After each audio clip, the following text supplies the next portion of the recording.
So this is Sean with Voices Live On, and I'm speaking to Mark Kohl. Mark, how you doing? Good. How you doing? Good. So Good. you are located right now in California in Topanga, is that right?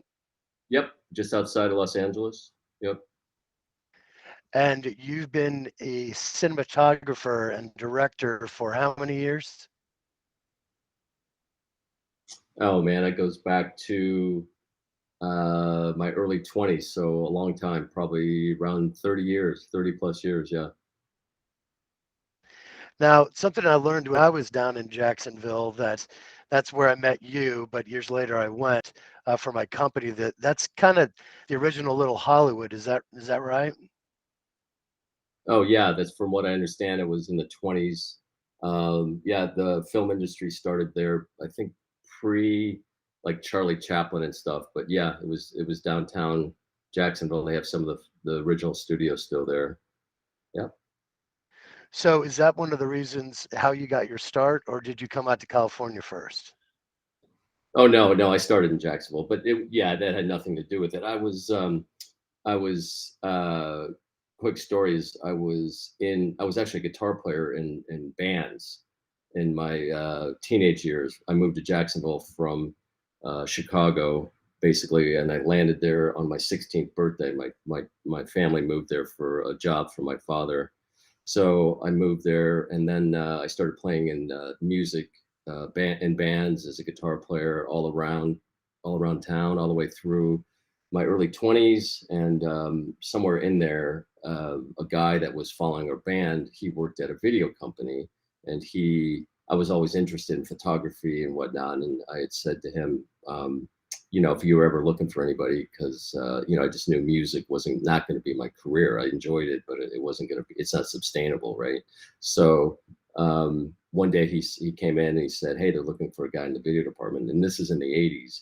Video tape recorders and whatnot, personal video machines, VHSs, and those had just started coming out. So it was kind of a new world that was opening up to the consumer and to industrial clients, companies and stuff. It wasn't just high-end filmmaking. So I kind of fell into the video world right when that was starting. Cable TV was coming out. It was a very big technology push back then, much like I guess the release of the internet. So I fell into it then, and it just felt natural. The first time I kind of grabbed a camera, it just felt like almost like a guitar, I guess. It just felt like part of me. So I knew right then and there, pretty quickly, that this is what I'm supposed to do. And I just dove in head first and learned as much as I could. And then I worked at that company for 3 years, I guess, and then I broke out on my own in my early 20s and started my own company, and just started producing and shooting, corporate videos, low budget commercials, whatever I could get my hands on, and built up mostly self taught. And then as I got more established, I started working as a camera operator and whatnot on movies and things that were coming through Jacksonville at the time. And in that era, Jacksonville was kind of a hotbed for commercials. There were a lot of big advertising agencies. William Cook, there was Robinson St. John and Partners. There was Huss Jennings. There was many very active creative agencies there because when Dixie was there, there was a lot of companies. There was some banks, some insurance companies. So they were doing a lot of advertising. So there was quite a lot of production going on in the marketing and commercial area, as well as then in the 90s, some producers had come through there and found Jacksonville to be a gem of a location place to shoot different, because it was easily doubled. You could double the beach, obviously. You could double even New York. You could double a lot of things, and the cost for locations was low. So the government in Jacksonville was very welcoming to Hollywood productions and gave them a lot of things for free and worked with them with police and security and that sort of thing. So they got a lot of bang for the buck. And as those projects came through, we started building the infrastructure of crew and equipment and props and that sort of things. And the local crew started upping their game and becoming able and qualified to run their departments, if you will. So the LA people started not coming as much, and then people like myself started raising up and started becoming. I became the cinematographer on several shows, and people, you know, in the prop department and hair and makeup, they excelled, and it was a good time in the '90s and early 2000s. Okay. Yeah, yeah. And isn't there a big hotel on the beach, the Santa Ana or Santa Maria or something like that, that a lot of the Hollywood would stay at? At the beach, you mean the Sea Turtle, or I don't even know what it's called now. One Ocean. Not so much. They would mostly stay downtown. We stayed downtown at the Omni, whatnot. Yeah, there's Okay. I don't remember, but there's a couple of them. Yeah. All right. So I kind of want to dive into a little bit of, well, number one, this is a mutual friend of ours that it's Robbie, and this is Yeah. how it was introduced to you originally, and this is your, guess, backyard. Would this be considered your backyard? Yep. In Topanga, not in Jacksonville, but yes, obviously, yeah, yeah, where I live now. Yeah. Right. So is this the normal style of? I'm assuming you work with a lot of different types of equipment, and you have a lot of your own equipment. Do you have majority of it out in California? Do you have it some in Jacksonville and kind of spread out, or and if you could put like a number on how many different cameras you have accessible to be able to do different types of shoots, what would be a ballpark for that? Well, first of all, that picture's a few years back. That's a film camera. We don't shoot much on film anymore. Okay. But yeah, I have my own equipment, but I rent.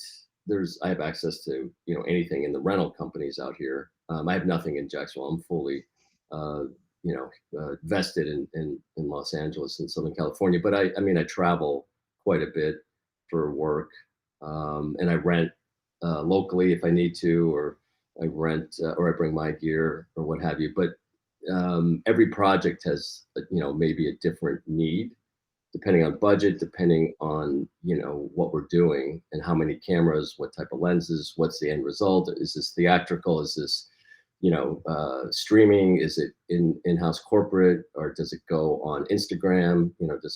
Where does it live? So that has a lot to do with the equipment that we use in the process. So yeah, I have access to infinite amount of equipment, especially being in Los Angeles, the newest and the best gear out there. Yeah. All right. So America's Most Wanted. This is a long running series, and you worked on like 150 episodes. Is that right? Or and how did you get Yeah. connected with them? Had you already worked with them? The picture you're showing is actually the new America's Most Wanted. I did a little bit of this show, but this is a whole new regime, a whole new thing. I did the original John Walsh episode, or the crime show from like 1993 to probably 2011, maybe. Yeah, and I got that basically being in Jacksonville. They used to come, unfortunately, to Florida. Back in the day, I owned a rental company in Jacksonville because there wasn't much equipment there. So I saw a need, and I started a small rental house with lights, and I had a film camera. And America's Most Wanted back then did most of the recreations on 16 millimeter film. So they had a movie type feel. They had a different look than the show itself. The show itself was live video or interview of actual victims and some of the police and stuff that was shot by the news team um, on videotape. And then we had the recreation team, which was what I was involved in, that did the recreations of the crimes. And we shot those more cinematic, and we recreated them as small little movies. They were, maybe 10 to 15 minutes long, depending on the story. And they generally did 3 to 4 of those every show. So they had crews all over doing these recreations. And, back then they were coming to Florida quite a bit to do these recreations because there was a lot of crime in Florida. I guess there still is, but they kept coming through Jacksonville. And Pepper Lindsay was their local contact to be a producer to kind of put the thing together, to work with the government, whatever, to get these locations. and talent that simulated or looked a lot like the actual, uh, crime scene, if you will. Where the bar was, or the bank, or the house, or whatever. We had to match these things pretty accurately because there was a lot of actual footage from news teams that when the real crime happened. So we tried to match that stuff as good as possible. But anyway, they would come through Jacksonville and continually rent my a camera and rent my equipment. And then finally, Pepper just said, "Hey, why don't you just use Mark sometime? He's a DP, and a cinematographer." And they did. And then once I worked with them, they called me back a lot. So I ended up traveling all over the country for years with them. I was part of their close team of cinematographers, and they would match different directors. It was a time that independent movies became very popular, very hot. It was Rodriguez and Tarantino and all these guys were up and coming and doing these things. So and film festivals became quite popular. So America's Most Wanted very intelligently would mine up and coming director talent because we were actually making many movies and they were very attracted to that and to keep their skill set up. And so I connected a lot with some of those directors, and we went on to do other movies as they broke away, as their careers grew. They took me with them. Some of these guys are now running big. They're showrunners on big shows such as The Apprentice, Survivor. Some of these shows, a lot of those guys hired America's Most Wanted talent to be a part of. So I was part of that, and that's how I eventually got out west, was through the America's Most Wanted connections mostly. All right, so you've been able to work with a lot of Hollywood actors that are top of the line, as well as a lot of, everybody else within the industry, Harrison Ford being one of them. Who are some of the favorite people you've been able to work with over the years that, the common public would look at as icons? Um, oh, I don't even remember. Yeah, I mean, I've worked a couple of gigs with Keanu Reeves. I did a job with Cher. I've done Harrison Ford. Um, yeah, I just did one with Bob Odenkirk last week. Just a lot of different celebrities. I mean, one of the reasons I work with celebrities is I'm known to work very quickly and very accurately. So you have to do that when you work with on a lot of these shows, especially. You have to work very, very quickly, and there's not much time for error. So I tend to get jobs where we have to get in and out really quickly. So those usually are sometimes big actors are involved with that because their time is very valuable. Yeah, I did one with The Rock. He was really cool. Keanu's amazing, obviously. Yeah, so. All right, so here's another one. This was Lonely Hearts. Salma Hayek, is that right? Yep, yeah, I worked with her. Yeah, she actually stayed at my house So for a month. So stayed at your house for a month. she actually rented my So house while I was in the movie. Yeah, yeah. okay. So you've been able to work on a lot of big projects that were brought to you. What are some of the projects that you've decided to do on your own that you thought were meaningful for the world to have? What were some specific things that you came up with that were unique, or something that hadn't been done before, or a unique angle on some subject matter? Well, I haven't actually sold anything yet, but we have I have a couple projects in development that we've come up with. I'm working on a music show, actually working on it pretty diligently. That's I've came up with, actually involves Jacksonville. It's a show about guitar music, and since I was a guitar player, and where it came from, kind of these different cities that develop these different sounds, and what's up with that. Why do different sounds come out of, obviously Jacksonville had the southern rock sound that was developed and pretty much born there, and Seattle has grunge and what have you. So these different cities all over the world have these different sounds and these different types of playing and whatever. And we are exploring that in a documentary series that we're pitching. I have some other spiritual shows. I think when I use the word spiritual, maybe it's more conscious content that I'm interested in producing. We have some show decks and celebrity talent attached to different projects in that genre to raise awareness of conscious things instead of the emotion of fear being pushed out, with the media and so many of these different entertainment, quote unquote, things you see on, TV and streaming and Netflix or whatever. I'm wanting to do more interesting uh, projects that mean something positive and kind of show that the human beings and whatnot are also extremely good and loving and you know that we have a lot of potential and there's a lot of hope in the world instead of all this fear and everything that's being broadcast in the realm right now. We're going up against that, so I have several projects in that. Yeah, I'm involved in lots of different things that are being pitched right now. Other people have attached me to projects, and it's a big push to sell a show. There's so many people looking for content, but there's a lot of people pushing shows as well. So it's you just have to be there at the right time to get these things to happen. And then executing a show is very difficult. They're very expensive.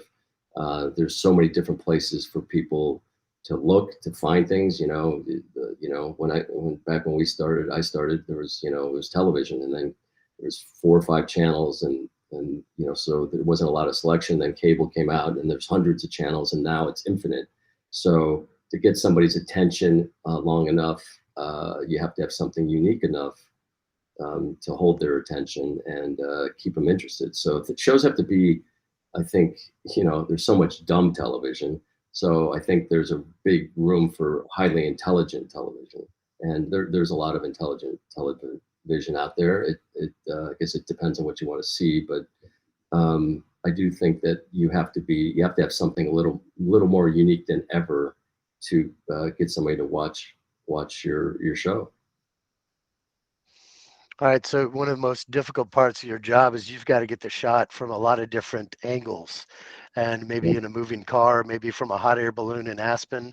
So, Yeah. where have been some of your most hardcore situations that you're like, I can't believe I'm hanging on this ledge right now to get this shot, or like where was it around the world? Like, what are some of those moments that, that the public wouldn't even understand how dangerous it is, but you're there getting that shot?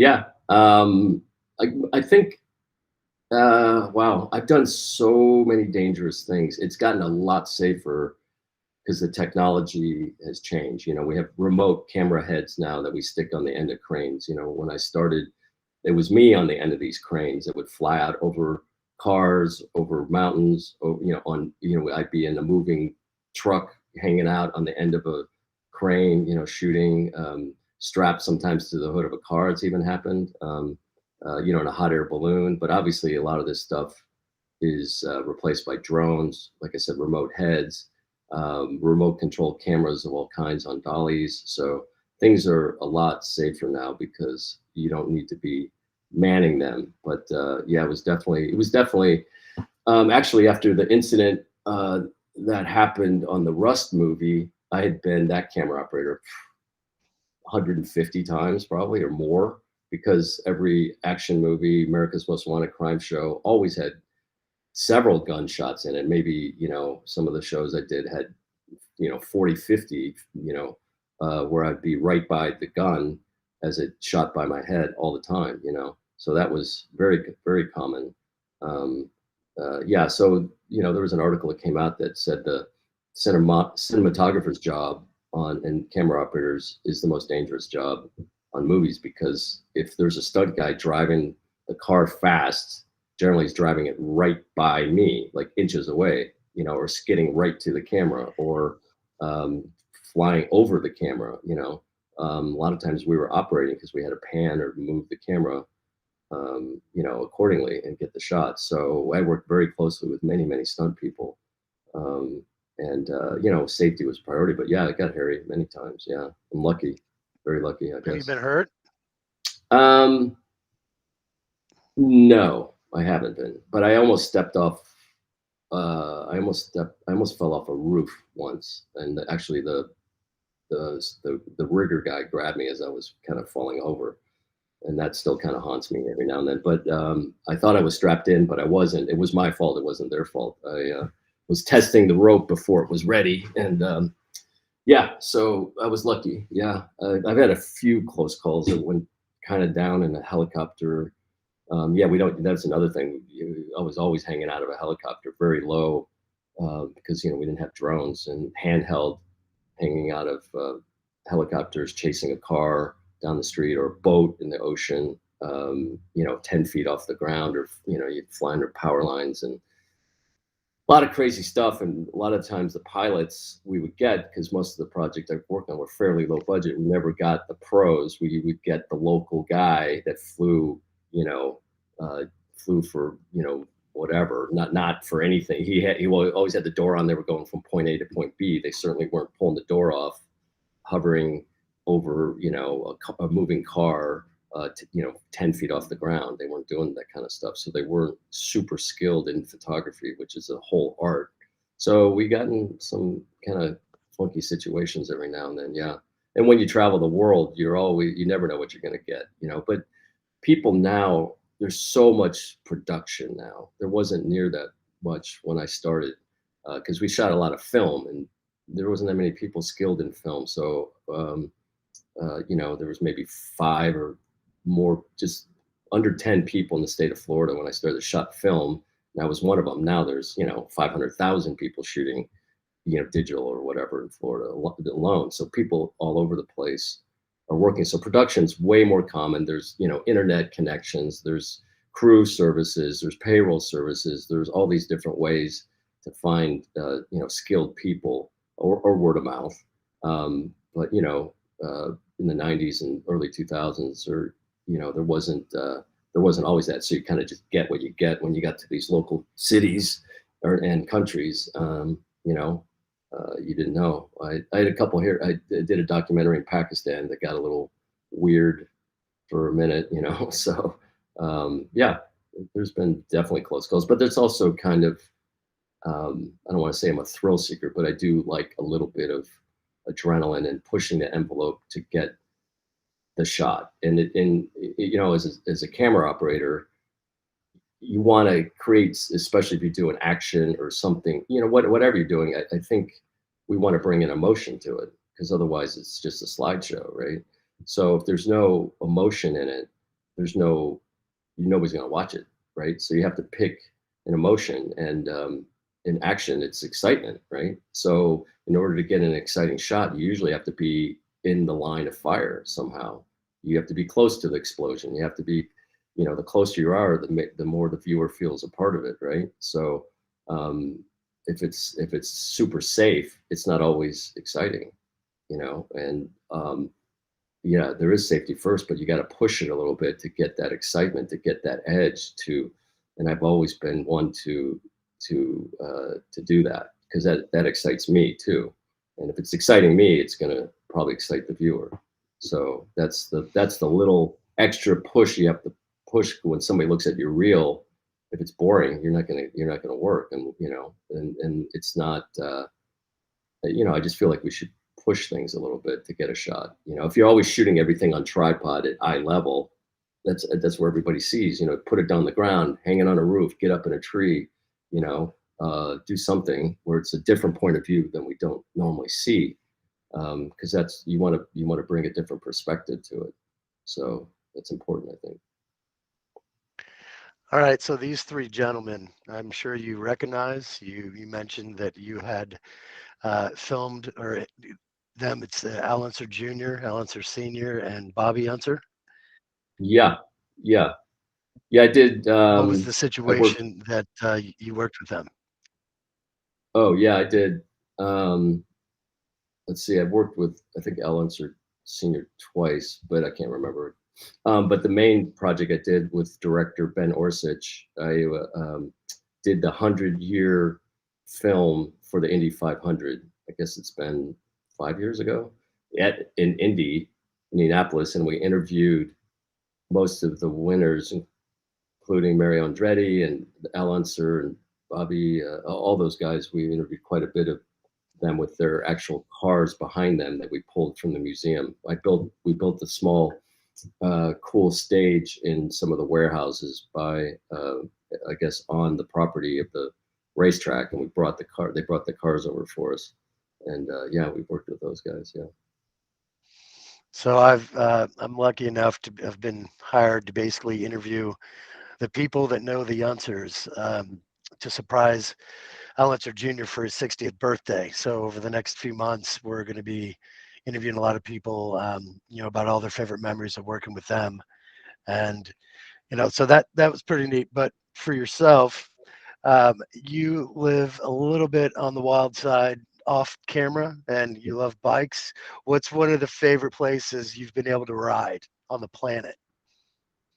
Probably right where I live. I live on one of the best rides in America. I think it's, Topanga Canyon, Malibu, all in there. It's like, it's unbelievable. It's unbelievable. The tiny roads all back up in here are mountain, and they're clear, and they're everywhere. And a little bit of traffic, not much, but they're basically a racetrack with hills. I mean, we're not supposed to ride like that, of course, but a lot of riders, and we end up going to there's a couple famous restaurants, one being the Rock Store, and you end up there, and there's hundreds of motorcycles, hundreds of riders, incredible talent. I mean, some of the best motorcycle riders in the world live here, and it's a big vibration where I live. Yeah, it's a lot of fun. It's my meditation too, because when you're riding a bike, and my bike's a little older, so it's more, there's no computer on it, there's no traction control, there's no gyros to balance it. It's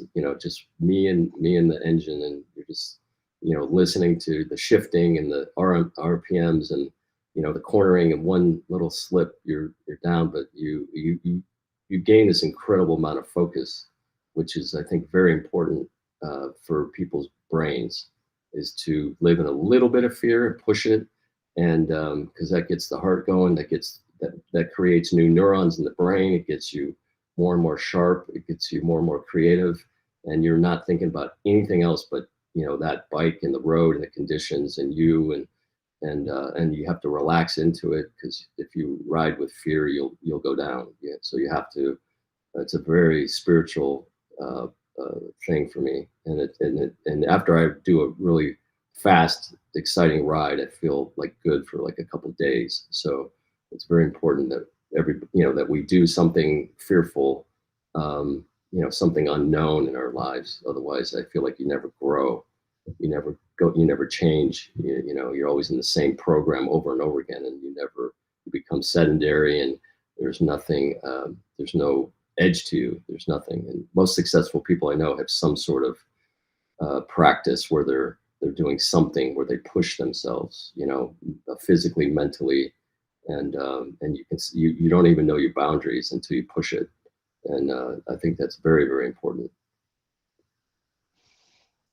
So you got to let loose sometimes, right? And you might go out to Burning Man or some other experiences around the planet. How many times have you been to Burning Man? I went this year. It was my fourth time this year. Yeah. How Yeah. would you describe it to people that have never been? That's actually a buddy of mine. That's actually Chris Payne. He's a very famous documentarian. He's a genius of a man. He actually did Who Killed the Electric Car, Revenge of the Electric Car, Do You Trust This Computer? He's very tight with Elon. So you meet people like him there. It's a fascinating environment. It's physically,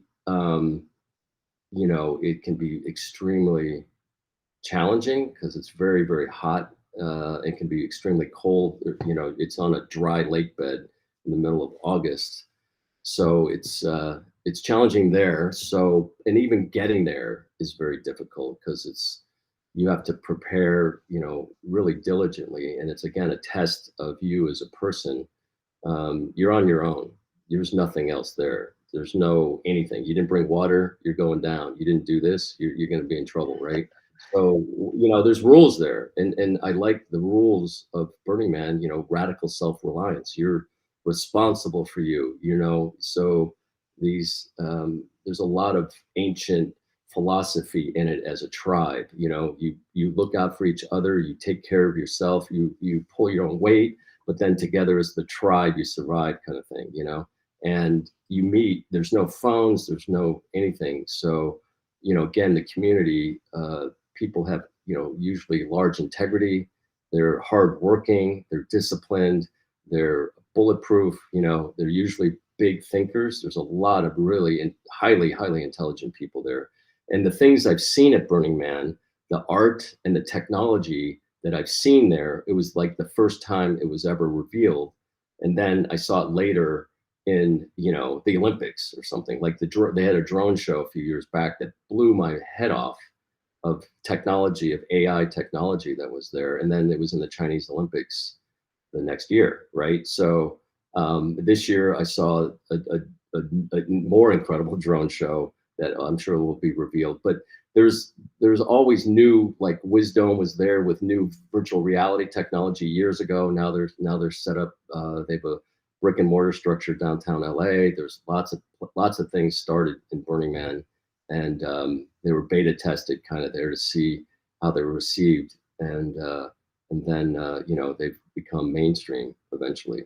So just the people, you know, a lot of these events that I go to, it's not necessarily the event, it's the vibration and the frequency of the people behind it, and that's what fascinates me, is the people. And you know, if you want to grow, you know, a fish in an aquarium, you know, will grow 6 inches. You throw the same fish in the ocean, it's going to grow, you know, 20 feet, right? So you grow to your environment. So I feel like expanding my horizons to things like this make me grow as an individual, which makes me think differently, which makes me live differently, which makes everything different. For sure, the way I approach production is different. You know, you come at it with your own individual perspective. And if your perspective is just the same thing over and over again, you're very limited, right? So different perspectives is how, you know, you can make things interesting, but it's also how you change a society, and how you solve problems as you come at things from a different perspective.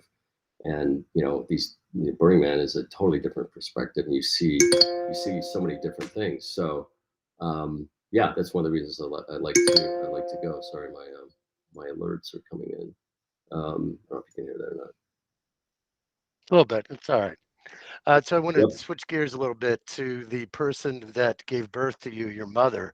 And Yeah. I know that she passed away over a decade ago. And what was her name? Marion, we called her Mimi. Yep. And how would you say she influenced, you know, your work ethic, your character, and just kind of helped you develop to be, you know, the man that you are? Oh, she was actually really cool. She was kind of a hippie that never did drugs.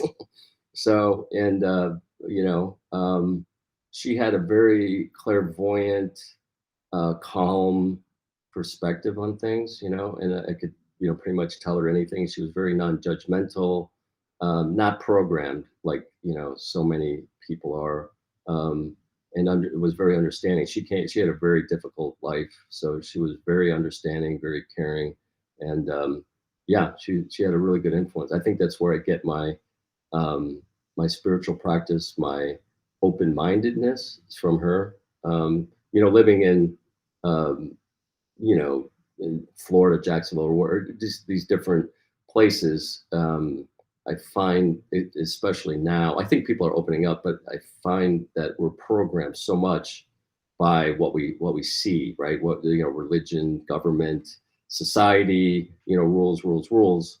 I think it's important to realize that to be more open-minded, right? And she was definitely that, sort of ahead of the time, you know, because I lived in a very programmed environment. I was, you know, grew up in Chicago, went to a Lutheran church school, was very programmed, and she was a little more open with other realms and other things that were not really known so much, but are, you know, extremely open now with the internet, and you know, information is available to everyone. So I think people are a lot more. Well, we have choices now. You can find these things that speak to you, but you can obviously see different perspectives of people all over, and she had that. So yeah, that's what I got from her. Okay. And these two gentlemen are your sons, is that right? And what are their Yeah, names? Christopher and Mitch. Yep. And where do they live? Christopher got married recently, and he um, lives in New Jersey, and Mitch lives in sorry, my things. Mitch lives in San Diego. So yeah, All right. So, now we're going to be kind of closing this out. okay. And I really appreciate your time. I mean, you've done a lot throughout your career. What are actually what are some of the favorite awards? And I know that when I was in your place in Jacksonville, you have an entire wall of trophies from different awards and Yeah. different scenarios. What are some of the favorite ones you were able to accomplish? And just kind of speak to that before we close out.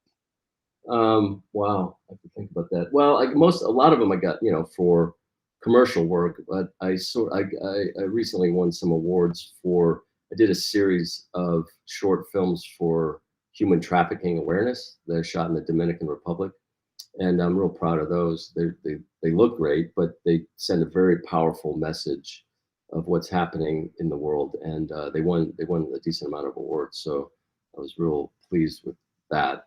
That's sort of recent. I got a few film festival awards. One at the New York Film Festival, I think in '91. For it wasn't actually. It was yeah. So I've gotten different things. Yeah. Oh, and I came back to Jacksonville for most influential filmmaker, the mayor's film award there. I think it was 2 years ago.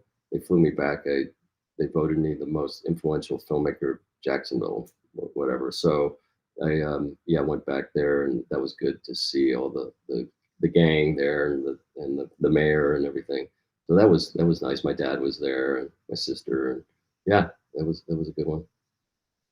And so, final question is, when you're done with the project, obviously completing the project is great, but what do you love about the industry in general? And when you're done with the project, looking back at it, what's that mental mindset? What do I what do I love about taking on a project, or is No, that the at the question? end of it, after it's done, after it's At the end, done. What, yeah, looking um, back at it, looking back at the work when it's edited, completed, and all the intricacies that you had to do to get it to that point. What drives you for that? What do you love about that? um, well, yeah. What if it's good? I really, like it. But the viewer, I'm critical because I don't know. It's like looking at your own work isn't always, easy to do. But sometimes when I look at work that I haven't seen in a long time, I sort of forget I did it. And then if it's good, I go, oh, wow, that's cool. But a lot of it, the viewer never sees usually how hard it was to pull it off because they never know the scenario, right? So, we pull off something um, that's like you do a 5 day shoot and you do it in 3 days. Well, the viewer doesn't know that, right? So they don't know that I had zero time, or we're running out of light or whatever to get a shot. They don't know that, right? But I do. So sometimes it's disappointing in a way because you can't see the work that really went into it, right? So I think in general, if it all aligns, it's a weird thing because every project is like and it's like an organism, right? It takes on its own thing. You start, you get a storyboard, or even I guess one of my favorite things to do is documentaries. You kind of know the story, but you don't until you get into it, right? You don't know what people are going to say. You don't know how they're going to say it. You don't know any of it. You have this idea of what it's going to be, but you're working with so many different variables, and then when you edit it, that's a totally different way of putting you can put the puzzle together so many different ways, right? So it takes on its own life, and sometimes it's magical, right? Sometimes you never expected it, and sometimes you get this magic, right? This absolute magic, and the music comes in and everything, and then it's a real high. It's a real high, and so um, sometimes you're disappointed that it's gone in, 30 seconds, right? Or it's gone in a minute, right? Because I think that art forms, like I always make the analogy to from filmmaking to architecture, because we have the same thing when we build it. When we're making a movie, we hire crew and we do all these different things, but movies over an hour and a half or whatever. But architecture, you're in it, you live in it, you feel it. It's long standing. So, but film is not. It goes away, and you got to keep up in the ante the next time, and whatever. But I guess that's why I really enjoy it, is because it's different all the time. You never working, you're never doing the same creative. You're rarely ever working with the exact same people. The environment's different, the day's different, the weather's different, the camera's different, whatever. Everything's always different, and that's what keeps me excited, because you never know what's going to happen, right? It doesn't get boring, and I don't really enjoy boredom, so that's why filmmaking is always exciting, because there's always, like, everything's always new technology all the time. So it's a very fascinating, interesting world we live in with it. And yeah, it still excites me. I haven't lost that excitement anymore. Yeah.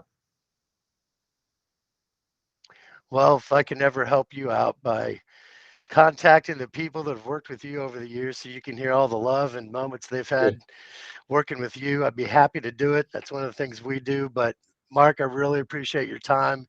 You covered a Okay. lot, and honestly, it was a lot more than I was even thinking was going to get touched on. But I really appreciate it, and I look forward to seeing you down the road, maybe out there, maybe you come back and shoot the 500, or however our paths are going to cross again. But I really appreciate it, and I am going to close this one out.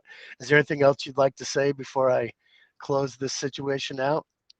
No, I think you covered it. Yep.